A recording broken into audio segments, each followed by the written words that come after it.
Soul loss, 3 causes of spiritual illness. As we pass through life on the physical plane, things happen. We contract flus and colds and viruses, and we sustain physical injuries, like falling off our bikes as children or experiencing sports injuries. As adults, we may throw our back out or experience a serious car accident, in the process, acquiring bruises, cuts, sprains, infections, lacerations, and sometimes broken bones. Some of us may also experience serious illnesses of an internal nature like cancer or hepatitis, heart disease, or multiple sclerosis. Eventually we pass through old age and the progressive infirmity and death of the physical body. These are the givens, they are all to be expected as part of what it means to be an embodied living being. But these are all effects, and what the shaman is primarily interested in is the cause and effect. In looking through the shamanic healer's eyes, the ultimate causes of virtually all illness are to be found within the imaginal realms, in those same regions from which illness derives its initial power to affect us adversely. Because of this, it is not enough to simply suppress the effects of illness with medication on the physical plane and hope for the best. For true healing to occur, the causes of the illness must be addressed. From the shaman's perspective, there are 3 classic causes of illness, and interestingly, they are not microbes or bacteria or viruses. Rather, they are negative internal states that appear within us in response to negative or traumatic life experiences.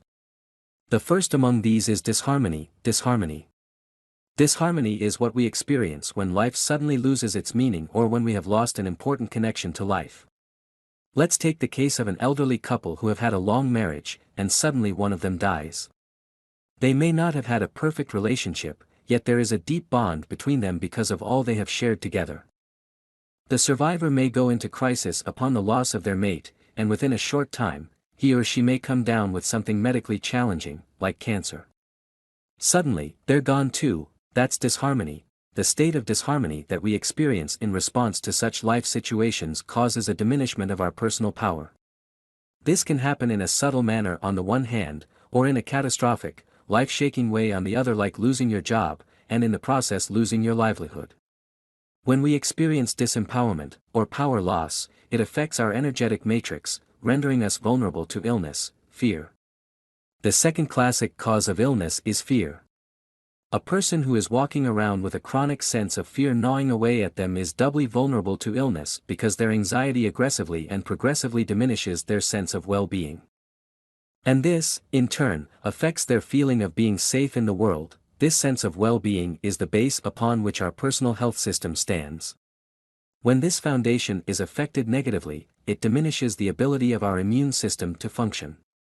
And when our immune system goes down, we're in trouble. It's not too difficult to see that there is a feedback mechanism at work here. Fear, and the anxiety it creates, produces disharmony. In the same breath, disharmony generates fear, and if the two of them are working together, it doubly affects the protective mantle of the body's immune system, as well as the energetic matrix. Illness is the inevitable result. It is no surprise to Western medical practitioners that disharmony and fear can manifest themselves in diseases that are recognizable to science. Almost 500 years ago, the Renaissance physician Paracelsus observed that the fear of disease is more dangerous than the disease itself. This brings us to consider the third classic cause of illness, the phenomenon known to indigenous healers as soul loss. Soul loss. Among the traditionals, soul loss is regarded as the most serious diagnosis and the major cause of premature death and serious illness, yet curiously, it's not even mentioned in our Western medical textbooks. The closest acknowledged context is she has lost the will to live. In Western society, soul loss is most easily understood as damage to a person's life essence, a phenomenon that usually occurs in response to trauma. When the trauma are severe, this may result in a fragmentation of that person's soul cluster, with the shattered soul parts dissociating, fleeing an intolerable situation. In overwhelming circumstances, these soul parts may not return. The causes of soul loss can be many and varied. There may be traumatic perinatal issues that happen around the child's birth experience, such as arriving into life only to discover that they are not wanted, or that they are the wrong gender. They've come in as a girl when everyone was hoping for a boy. soul loss can also occur when a child is mercilessly bullied or teased at home or at school, day after day, or when a young person is molested by the one who is supposed to be caring for them. When someone has been raped or assaulted, has suffered a shocking betrayal, a bitter divorce, a traumatic abortion, a terrible car accident, or even a serious surgery, soul loss is assured. Many of the young men and women who were sent to war in Afghanistan, Iraq, Kuwait, Vietnam, Korea, and beyond, came home personally damaged because they had suffered terrible soul loss.